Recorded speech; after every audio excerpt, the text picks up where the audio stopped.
What is up, everybody? Welcome to Party on Broad. Today, our last conference of the Power 5 goes down today. We are doing the top 10 prospects for the 2024 NFL Draft in the Pac-12, leading off with Caleb Williams. And I can't wait to gush about this dude. Joining us, as always, he is Ryan Reese of Philly Sports Alliance. What's going on, Ryan?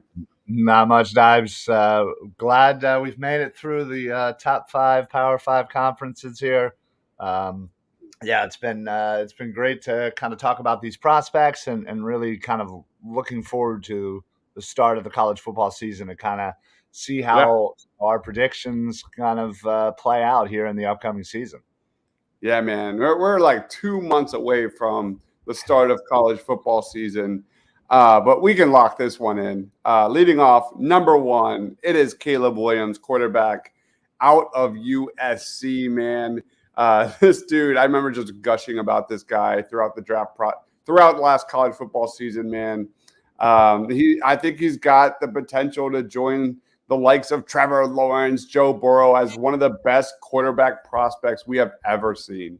And I don't say that lightly, man. Like when you're almost comparing a guy to Patrick Mahomes, who could be one of the best quarterbacks, if not the best quarterback ever, this gets crazy, man. You look at his freshman season, he had a PFF grade of 91.3 at Oklahoma in 2021. That was the best by a true freshman quarterback in the PFF college era, beating out Trevor Lawrence in 2018, his mark of 90.7. Then his sophomore year, he won a freaking Heisman Trophy. But really, the nuts and bolts of Caleb Williams is his ability to just be pure magic out of structure. He led all quarterbacks in passing yards, touchdowns, and big-time throws, 707, 7, and 10 in 2022 outside of structure. That is what Caleb Williams does, and he's incredible, man. Like his mix of strength and elasticity and defying physics and creating something out of nothing is unbelievable. You can't even grade it. It's really truly magical. He would have been the number 1 pick in this year's draft. He will be the number 1 pick in next year's draft. Make no mistake. Ryan, what's your thoughts on Caleb Williams? Yeah, I mean, you said it perfectly with the drawing comparisons to Patty Mahomes. He just has kind of that same ability to where you think he's got they got him and somehow he gets out of it and he makes just these insane throws where you just literally have to question everything about football. Sometimes you just like, how the hell did that happen? And dude is just an athletic just freak. He's got absolute insane arm talent. I mean, he threw for over 4,500 yards, 42 touchdowns last year, only 5 interceptions. Obviously, as you said, with the Heisman last year, only looking to build on that. I mean, if he isn't the number 1 pick in this upcoming draft, then I don't know. I think I need to quit watching football because it literally makes no sense for him not to be the number 1 pick here. Even if he, just has a similar season to what he did last year, he is absolutely just the best player on the field at all times. And he comes in with a lot of expectations. We're definitely going to be talking about a few other SC players here. So, the expectations are pretty high for the Pac-12 for USC. So, yeah, I mean, Caleb Williams is the absolute number 1 prospect here that we have been talking about this entire time, without a doubt. Yeah, he's better than Bryce Young. What he can do, how he can hit every single throw on all 3 levels with a guy in his face. His footwork is incredible. He can make the first defender miss. He can just dominate with his legs. He's really just a special player. And the numbers he's going to put up this year. I mean, he lost Jordan Addison, who was a sensational wide receiver, and he's got a couple more coming in this year's draft, and we're going to touch on them in a little bit. But yeah, Caleb Williams is just a truly special prospect. I suspect a lot of teams will be tanking in that second half of next year to get this dude. Maybe like Arizona or something along. I don't know. Yeah. There's going to be a lot of teams trying to get this guy. That's how special he is. But let's roll on to number 2. And as Rome Odunze, out of Washington, a wide receiver, he was, I think, my number 2 wide receiver overall. No, number 3, I think. I think I had Three Egbuka and after two Harrison Ohio Jr. State above guys. him. Yeah. Yeah, really, really good wide receiver, man. This guy, 6'3", 211 pounds. One of the top returning Power 5 receivers in college football this year. This guy just dominated single coverage. In fact, he had 605 yards against single coverage. That was second best, with Marvin Harrison Jr. being number 1. So that's pretty impressive. He's a true 3-level threat. He's a very good athlete, more of a smooth athlete, not necessarily a burner, but really good separator. He has natural instincts, great in contested catch situations, elusive after the catch. This is my favorite prospect out of Washington. What are your thoughts on Rome Odunze? Yeah, like you said, he falls in right after the two Ohio State wide receivers. Um, And yeah, he is, he's 6'3", 200 pounds. This is he's an amazing separator off the line. He can absolutely go up and get all contested catches, and he has got the elusiveness to get those yards after catch. So. Yeah, I think had he come out in this past year's draft, he would have been a first round prospect, in my opinion. Coming off of 1,100 yards, 7 touchdowns. He has a pretty decent quarterback in Michael Penix Jr. Throwing it to him. So yeah, I think that combination there in Washington certainly could be a really good one. And it absolutely starts with a Dune. Ugh, wow, now I'm messing up his name. Oh, Dunzi. Okay.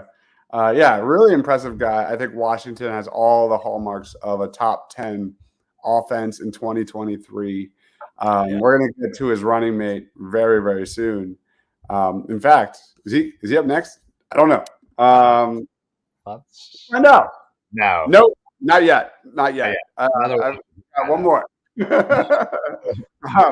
Coming in number 3 is Braylon Trice. He's an edge rusher. He is just put up some insane production in 2022. We covered this guy during last year's draft process. He didn't declare. He returned to Washington, and now he's among the top edge rushers in the class. Let's put up his profile. There he is. Really good size. Again, what you need to know about Braylon Trice is he brings elite power, man. 6'4", 260, man. He just blows through tackles, blows through people in front of him. It's really impressive. Has a great straight line burst. He had 9 sacks last year, 12 tackles for loss in 2022. Not a flexible dude, but he's very much linear, but like he gets it done, man. And again, at his size, at 6'4", and that power and heavy hands, man, he's expected to put up a ton of big numbers in 2023. Any thoughts on Braylon Trice? Yeah, everything that I have read about him, everyone just marvels at his hands and how much of a technician he is, and how great he is with his hands. As you mentioned, the power. That's the next thing that gets mentioned for Trice is just how powerful he is. But he also has kind of this quickness with that power as well. As you said, not the most flexible guy, but does have the acceleration, the quickness to get off blockers. Good motor, and he seems to have that relentless ability to make plays and to chase down the quarterback or running back. So. Yeah, he's good moving laterally, and again, great in pursuit. So, yeah, I like this guy. I think he kind of falls outside of the top 5 Mhm. edge guys, but Yep. he's right there. And I think again, a productive season, building on what he did last year. I could easily see him by the time the draft rolls around, him being Mhm. talked about in that top five of edge rushers for sure. Yeah, I would agree with that. He didn't make my top 5 edge rushers in this class. He's more of a production guy. I don't want to like make that a negative for Braylon Trice. I mean, Right. Pac-12 is not known for defense. Sure. You're not there. These teams can't compete with the Pac, not the Pac, Jesus, the Big SEC. Tens, the ACCs, the SECs. Like, there's some elite defenses there. But Braylon Trice is a very good prospect. I think he's going to be not so much a first round guy. I suspect a day 2, day 3 guy, more likely day 2. But definitely, yeah, really, really good upside. Let's roll on to number 4. Surprisingly, I really like this dude. He's my favorite guy out of Oregon. He did not make my top 5 wide receivers, but I rank preseason rankings. But I think he's that good. He is Troy Franklin, a wide receiver out of Oregon. Man, let me get his profile up. Really intriguing, man. He's got great catching instincts. He's a guy. He plays like a basketball player, man. He can go. He's a guy that can go above and beyond uh, uh, and get the football, man. He's got a really, truly impressive ability to contort and use his body control and bring down passes in high difficulty situations. Man, 6'3", 178 pounds. He is, definitely thinner. He's got really good length. He's got, nice acceleration. I think he'd be a little more efficient as a route runner this season. And I think he could definitely add more strength and mass to his frame at the next level in the NFL. But he's a great natural talent, man. He has a great foundation to build on. I definitely think this guy's going to blow up this year, especially with great chemistry on a guy that we're going to be talking about soon, leading Oregon's offense. But what are your thoughts on Troy Franklin? Yeah, he does fall right outside of that top five, and it's not. Honestly, it has nothing to do with him at all. It's because the wide receiver class this year is pretty darn amazing, and we've certainly talked about all of them so far here. But yeah, he kind of just falls right outside of that. But yeah, I could again, I think with a productive season, he certainly could get into that conversation. He's very fluid. He has great burst and he can absolutely stretch the field. And what I noticed about him is he kind of gets to his top speed really quickly. Like Mm-hmm. some guys take a little bit to ramp up, and then they're gone. But he just seems to boom, a couple steps, and he's just flying. So, he his yak ability is extremely dangerous around in the open field. But he also has really good hands to kind of make really good plays. I can't tell you how many catches I've seen of him, grabbing it right on the sideline, towing the line there, just making really great plays. So I think again, we'll talk about the quarterback wide receiver combo. I think Oregon has a really great combo as well. As I mentioned, USC and certainly with Washington. So yeah, I think as we say, this is more of an offensive conference. And it's certainly going to be an exciting conference to see all that offense play out, especially with all of these top prospects. But yeah, I like this dude, and I think any other year, this guy would easily be a top 5 wide receiver prospect. He just happens to be coming out during a fantastic wide receiver class for 2024. Yeah, I fully agree with that. Like the depth in the 2024 NFL draft is Yeah, ridiculous. it's insane. Like in many different positions like corner and running back and things like that. And it's also top heavy. I think there are true stars. That's another show. But let's roll on. We're going to talk about some quarterbacks now that I think are right in the mix. They're definitely probably not the first tier, probably not the second tier, but probably that third tier, leading off with Michael Penix Jr., quarterback for Washington. Really fun tape. He led the Power Five in 2022 with over 4,600 passing yards. Took care of the football with a turnover-worthy play rate of 1.3%. That was the fifth lowest in the country last year, man. He does have an injury history. He's torn 2 ACLs at his previous school at Indiana, and he's definitely on the older side. He's already 24 years old. But I think he's definitely in the mix of possibly being quarterback 3 right there with like Quinn Ewers, and that's definitely on the table. I think Caleb Williams and Drake May are probably the clear 2 at this point, but Michael Penix Jr. is a very good talent. This is a guy I think who brings a lot of competitiveness, a lot of toughness. He's a toolsy guy that I think is going to win a lot of scouts during the draft process. He's a guy that can sell out for major plays as a runner with his legs, but he also has a really good arm that can layer throws.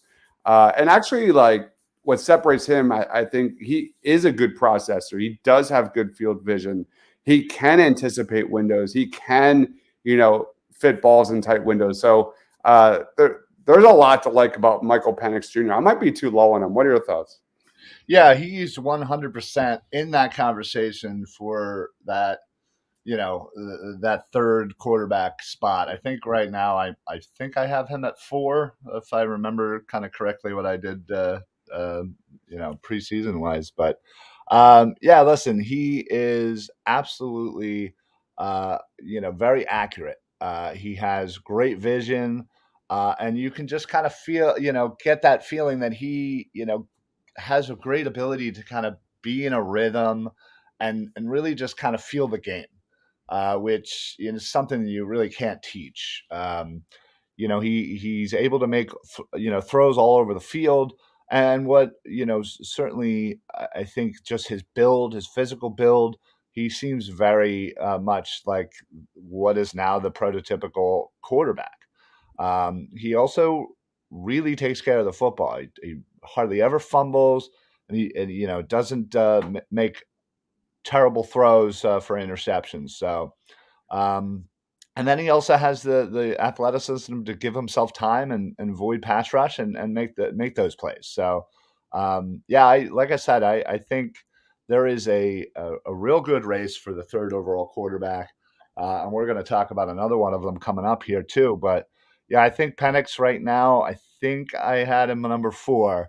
But yeah, between him and a couple of guys, they're kind of that, maybe that third tier, but still, we've seen it in plenty of drafts where these guys that were kind of, again, a tier or 2 down have an amazing season or have an amazing draft process. And, it depends on the teams and who needs quarterbacks. So he could easily be a first round talent for this upcoming year. Yeah, he's really impressive.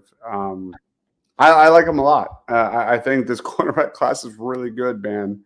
Again, another position that's really deep. Like when you get into like this tier of like the JJ McCarthy's and the Jordan Travis's, and they're all right there. It's going to be a great race. Because I think, it's too early to know like which NFL teams are going to want quarterbacks at this point. But there's going to be a lot of good ones all throughout, day 1 and day 2. It's very deep. Absolutely. Let's get into another one, man. This guy was the leader of one of the best offenses in football last year. The Oregon Ducks were 6th in the nation in offense, 5th in passing efficiency, 10th in scoring, number 1 in sacks allowed, man. And that guy is Bo Nix. He's a quarterback for Oregon. Had a resurgence in 2022. There he is. And, this guy, his numbers are crazy, man. I need to learn. I'll admit I need to watch him more because his numbers are just so outrageous. Like you look at last year, he just had just truly special moments outside of structure. His arm talent to make any throw is so evident when you watch the tape. He lost Kenny Dillingham, who was his offensive coordinator. He went to Arizona State to be head coach. So that'll be interesting to see how he, kind of gets it done without him. But again, 6'2", 213 pounds, one of the most dynamic running and off script dual threat quarterback prospects in this draft. Twitchy short area athlete, great at, creating something out of nothing, good arm strength. His development in 2023 is going to be really fun to watch. Has real early round potential for sure. Any thoughts on Bo Nix? Yeah, originally he started with Auburn, and he transferred over to Oregon. And yeah, I think, just kind of looking at his overall, body of work, he is pretty darn athletic. He can run really well, and he's good. He has a good vision and seems to have that natural ability of when to know or when to run. And he kind of has a little bit of that Patrick Mahomes like creativity, making kind of some how did he do that kind of plays. Mhm. But yeah, I think he has pretty good accuracy. Certainly something that he could definitely use to improve. But he has great arm strength. He can make all of the NFL throws. He's got a really quick release, and I really like his short game. He's insanely accurate when it comes to those 10 yards and under passes. And I just like his just natural instincts that he shows on the field, and his drive, honestly. Mhm. Um, there's something about this kid that you can just kind of tell he's a winner, he's a fighter, and yeah, I'm really excited to see how you know uh, 3, 4, and 5 of these quarterbacks kind of play out. And certainly there could be somebody even outside of the top 5 that kind of come in and shake it up when it comes to the draft. But yeah, next Mhm. I think right now, him and Penix Jr. And we talked about Quinn Ewers. They're all right there, honestly, and it could go at either way. And I think all of them have first round abilities. Mhm. Um, and yeah, it's again, he has a really good QB wide receiver combo at Oregon. So it's really going to be exciting to see which one of these combos kind of outplays the other. Yeah, he's definitely right up there with Caleb Williams when it comes to Heisman race. He's going to put up a ton of numbers. The biggest thing when it comes to Bo Nix in 2023 is the question mark of the offense in general, and it's not even in his hands. It's the Oregon offensive line needs 4 new starters this year. You had 4 starters from Oregon's offensive line go to the NFL last year, and they're extremely talented. They've been recruiting like hell, man. They're a great program, so they have talent to fill in. But you've also got a new coordinator in Will Stein, who can he keep the pedal to the metal for this Oregon offense to be a top 10 offense in college football. I think it's going to be really fascinating to watch. Let's roll on to number 7, sticking with Oregon here. The last of Oregon. Wow, look how top heavy this conference is. I didn't really touch on that yet. Oh yeah, you're right. Um, yeah, it's pretty obvious who are the top teams, uh, you know, to get in that playoff chase. But Brandon Dorlus is an edge rusher that's really, really intriguing. 6'3", 285 pounds. This guy's unique. He kind of shows promise on the outside, on the inside. Right now, I've got him as an edge rusher, but I'm not sure what his future role is at the next level. He had 40 quarterback hurries last year. That was tied for 7th most among all FBS defenders. His 88 pressures the last 2 seasons leads all returning Power 5 edge rushers. So that's pretty damn good. That's elite territory. He kind of fits that like unique mold of a defensive lineman that I think people might tear down a little bit through the draft process because He's got some versatility for better or worse. Again, he's got size, he's got mass, he's got length. He's athletic enough to stand up at the edge, but he's also big enough to be on the inside doing stunts like a battering ram. It's going to be interesting. I think we'll see Dorlus still on the edge in 2023. And I think this guy definitely has potential to be a guy that puts up crazy stats in 2023. So any thoughts on Brandon Dorlus? Yeah, he is. He's a physical dude, and I think you know projecting him into the NFL, I don't see that his power, his strength, and his his size being any issue. And honestly, I think he could potentially step right in as kind of a three down player in the NFL. He has absolutely a great set of moves, especially his spin move, and he has a high motor, and it's evident on any tape that you watch of this guy. He's got a good combo of speed to that power, and routinely beats blockers because of that. Yeah, I just again, I just think with his I'm just more projecting kind of what he would look like in the NFL, and honestly, I think he'll fit in, um, you know, effortlessly, honestly. Yeah. But the only thing that I think, as you kind of mentioned, is maybe he might not be that prototypical edge rusher. He kind of lacks the ideal length for today's edge rusher, and kind of be on a little bit of a smaller side, but. I still think he's plenty of time, plenty of room to add a little weight to that frame and kind of bulk up a bit to kind of make up that difference of that prototypical NFL edge rusher. So I'm kind of excited to kind of see what he can do this year. I think he needs to kind of tap in more to his physicality. He has a lot of strength and he shows it. It's just I feel like he just needs to kind of tap into it a little bit more and get that next level. And if he's able to do that, watch out. Yeah, Oregon's going to rely on him big time this year because who did they lose last year, Ryan? One of our favorites, Christian Gonzalez. They lost That's Christian right. Gonzalez. They lost Noah Sewell on that seven. What's his face? Bennett Williams, the team's leading safety. He's gone. They lost a lot of players in the NFL draft, not only defensively but offensively.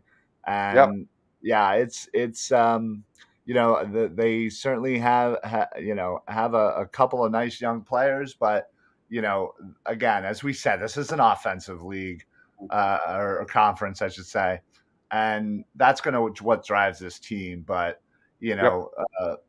certainly, there's a couple of players on this Oregon defense that certainly need to step up, and he's definitely one of them. And I fully believe that he will and be the leader of this defense for this upcoming season. Mm-hmm. All right, let's roll on to number 8. This is a guy I think is super underrated. It is Dorian Singer, wide receiver for USC. Caleb Williams might have lost Jordan Addison, but in comes a transfer. And this dude is absolutely electric. I believe he played for Arizona. And this guy's going to be wide receiver 1 for USC. You're going to see Mario Williams, obviously play primarily in the slot. Probably, I think that's his next step at the next level. But Dorian Singer, man, really intriguing prospect. Let me get this thing out. There it is. He's a playmaker, man. Can you see that? Yes, I can. Okay. All right. There, he's a big-time playmaker. He was one of the best deep ball receivers in college football last season. He had 14 catches of 20 yards or more, according to Pro Football Focus. He averaged 16.7 yards per reception. And I think playing under Lincoln Riley, playing next to Caleb Williams, man, this guy, we talked a lot about great duos in college football in 2023. You've got Quinn Ewers and Xavier Worthy. and things like that. Who am I missing? I'm sure I'm missing a bunch. But yeah, Bo Nixon. No, yeah, who's that? Troy. Yeah, Bo Nixon, Troy Franklin. My goodness, I drew a blank there. But this has potential to be a really fun pairing. What are your thoughts on this dude? Yeah, obviously Caleb Williams, it really helps to kind of have him as your quarterback here, and when you're comparing quarterback wide receiver combos, Singer's certainly a little bit lower on the list as far as wide receiver prospects, but again, as we've been saying in all of our videos that we've been doing, this wide receiver class is insane. It really is. Like honestly, there's always going to be a need for playmakers in the NFL. But Singer, he has extremely strong hands. He's great at tracking down deep balls over the shoulder. However, he's making these catches, and he just has this kind of natural fluidity to him. While running his routes. He as I said, great at tracking the ball, and honestly, I just feel like he's being a little undervalued just given the class. He has really good initial quickness off the line, and but yet he has a good combination of that speed and that strength to kind of get past his defenders, escape jam coverage, and I think that's going to serve him well in the next level. As you said, given this class, he's certainly a kind of a tier or two below this top five here. But listen, when you have Caleb Williams throwing you the ball, Yeah, you certainly can put up some really good numbers and yeah. get yourself into that conversation for sure. So look for Singer to kind of be the dark horse in this wide receiver class to kind of come out of nowhere.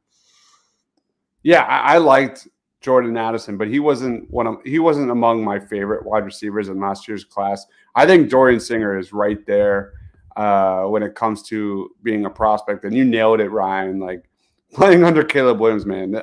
This has potential to be a big time high riser in 2023 if this season kind of goes as expected. Because that USC offense, Lincoln Riley, one of the best offensive minds in college football.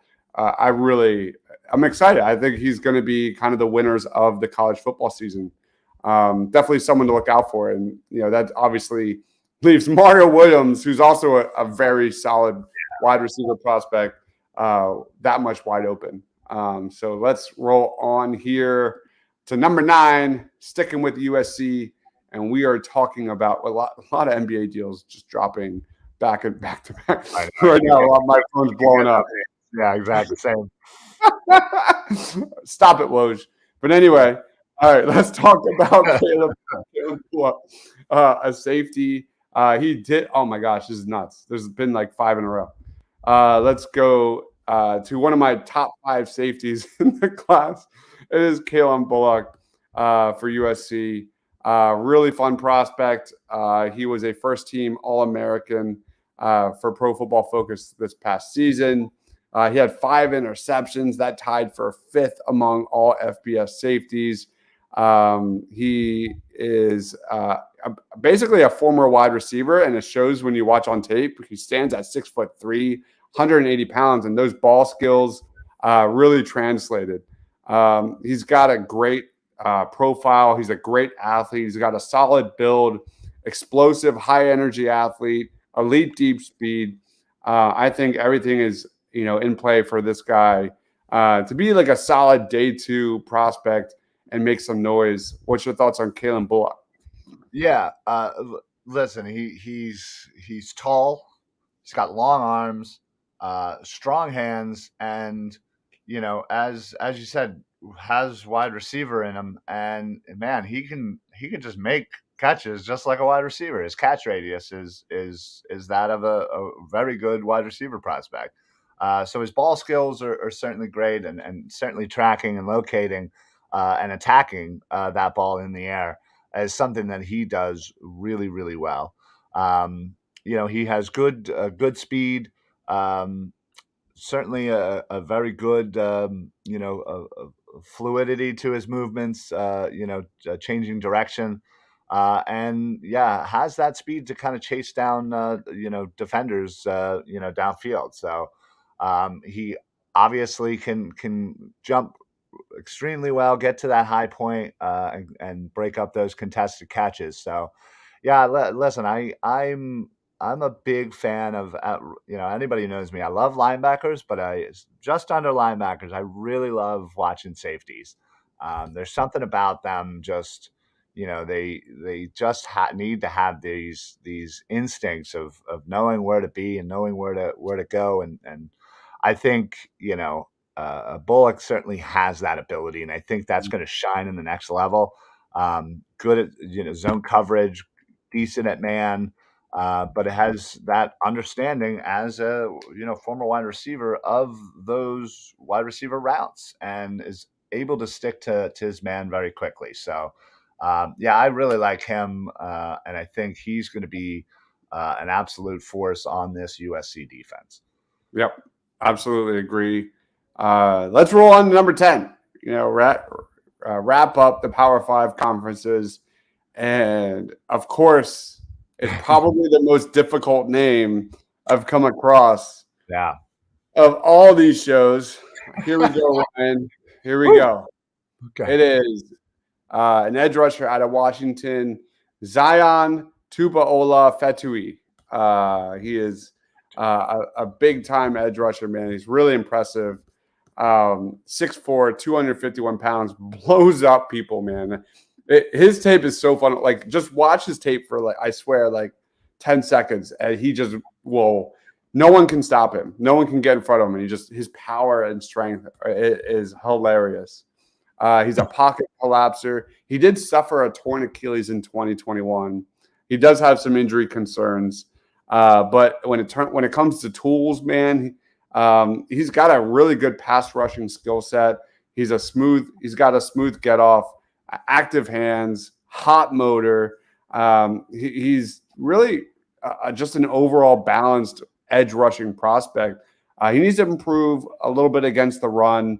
He's not great in coverage, and his comfortability in space is definitely needs to take another step in the right direction. But nobody collapses the pocket like this guy, man. He's got a bull rush that just blows through people in college football. Any thoughts on, here we go again, Zion Tupaola Fetui? Tupaola Fetui. Yeah. I said it once. I'm retiring from saying this name again. Yeah, listen, when you look at this guy, he's a little bit on the older side. I think right now he is 22. Going into the NFL, he'll be 23 certainly. But yeah, I think what sticks out is his pursuit and his athleticism. Um, he has a great ability to get by his blocks. Um, and he does have a very good prototypical NFL size for an edge rusher. We've talked about, some might be a little smaller coming out. This guy is already built for the NFL size wise. And what's great is certainly he has room to improve and to add strength and weight. He has a great quickness for somebody who plays so powerful and can get off those blocks. So it's a really nice combo of the speed and the power that he brings to the table. And again, another thing that I keep reading on him is great motor and is absolutely his conditioning. He is just he has unlimited stamina, it seems. So certainly that's going to come in pretty darn handy in the NFL for sure. So yeah, I like this kid. I think if he adds a little bit more strength, a little bit more power, he could really wreak some havoc. Has great hands, and again, it has a great ability to get by his blockers. Just again needs to kind of put it all together. Needs to kind of be a little bit more consistent. Isn't the best at changing direction very easily, and needs to work on his his snap speed. Mhm. Some tends to be a little bit late coming off the play. So outside of that, though, these are all things that are certainly manageable.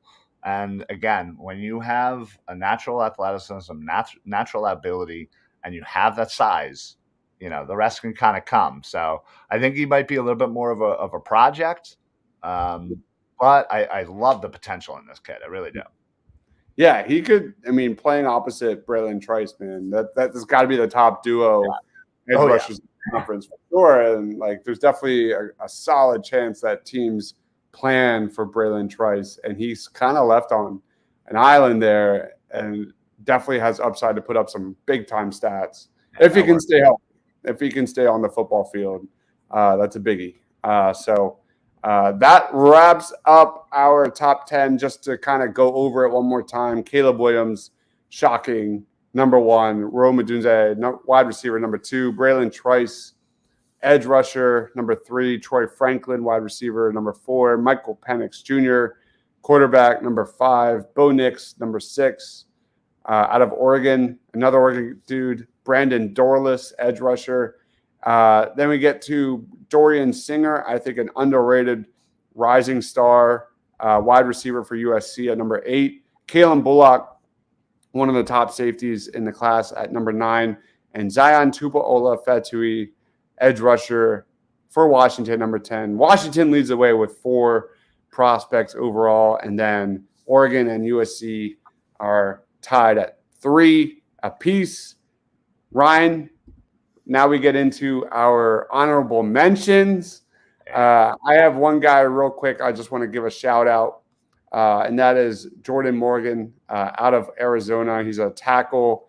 I debated about putting this guy above Zion, and I'm going to just leave him off just for now because this will all change by like December, probably November, December. We'll redo all of these.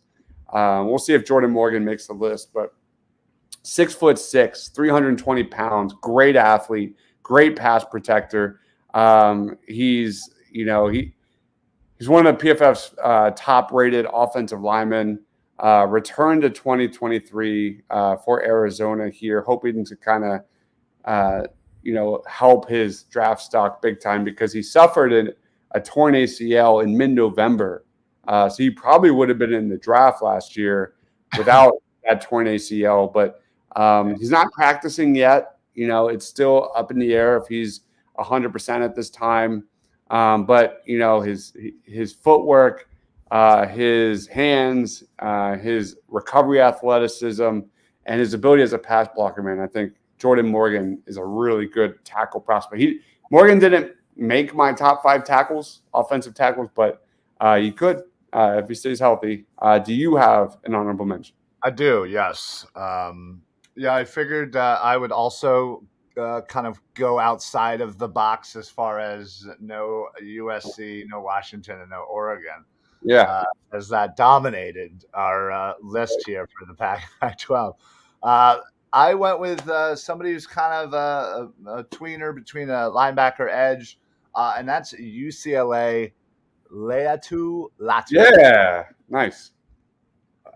Wow, I'm 2 for 2 for today. I can't get any better. This dude is 265, 6'4", runs a 4.7, a 4.740. Probably, probably will end up being a linebacker. But yeah, this dude absolutely is the prototypical quarterback of a defense. Will absolutely play Mike linebacker. Can absolutely get through and shed blockers. Violent hands. That's my big phrase. I love that phrase. And he has such a strength about him. He's a bigger linebacker for sure, but certainly don't be surprised when he accelerates past you in space. So has that closing speed, has great fluidity to not only his movements but his closing speed or his chase down abilities. And he's actually really good in coverage, so can handle tight ends, and certainly that's what's needed in the next level. So yeah, I'm big on this guy. He originally got recruited by Washington, transferred last year, so now he is at UCLA. And yeah, I always love a good linebacker. Since we didn't have any on our list, I figured I'd add one to the honorable mentions.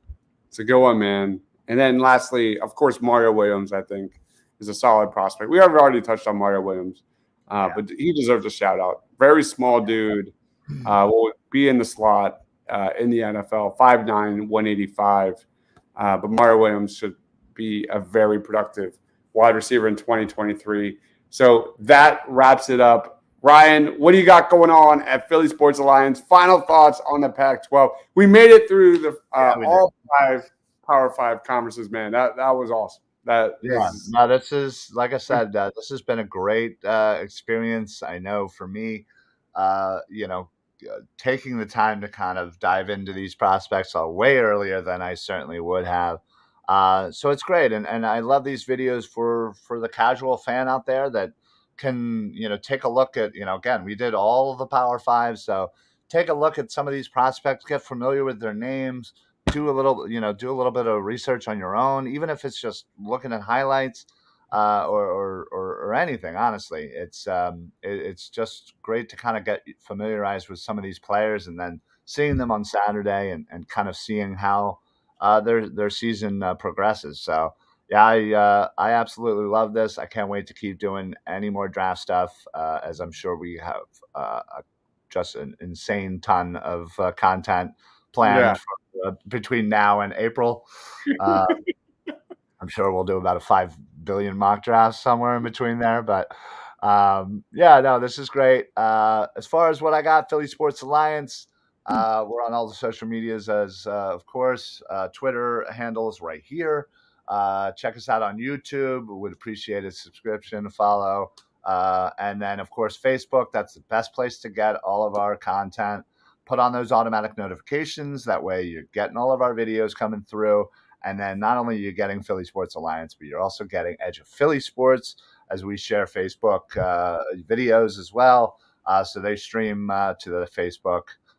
It's a great little partnership. And again, all the videos that Dives makes are just they're nuts. You're insanity. I don't know how you sleep sometimes, but man, I tell you, if you want to just learn, just go back and just look at any video that or any sport or anything that you're interested in. I guarantee you there's a video about it. I guarantee you're going to learn something about it. So this guy right here is the number one person in Philly you need to be subscribed.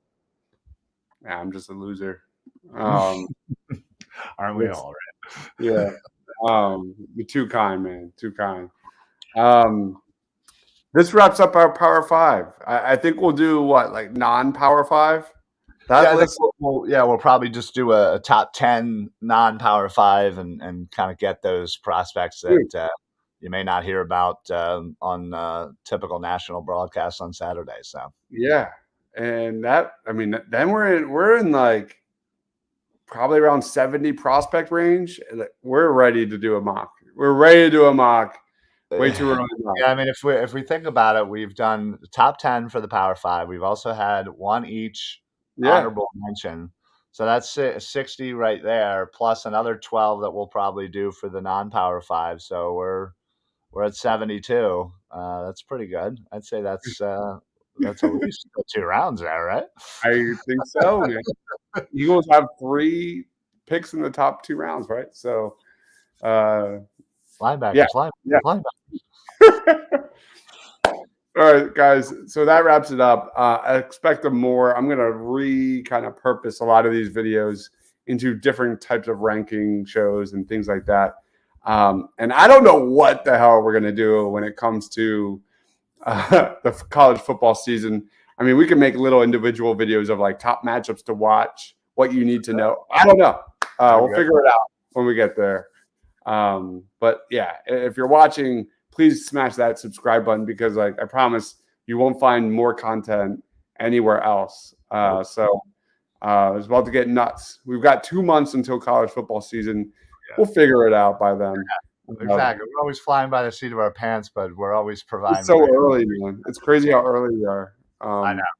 This is great. This is what I live for, man. I absolutely love this kind of stuff and diving into and getting obsessed about players. Like, by the time the draft comes, I'm gonna be so hyped up on probably like 10 players that like I'm literally gonna be frothing at the mouth if the Eagles end up drafting, and it's not gonna be healthy for me. But oh well, you know. Again, the Eagles have 3 players that are 30 years old or older. Their Super Bowl windows right now. They also have 3 picks in the top 2 rounds this year, so it's really exciting. It's really exciting. Yeah, can't wait. All right. Last but not least, of course, give my man Ryan Reese a follow at Philly Sports PSA. Go check out Philly Sports Line wherever you get your podcast. I am Daz, Mr. Crackpot, for Ryan, for myself. We'll catch you next week, Friday, of course. Stay awesome, everyone.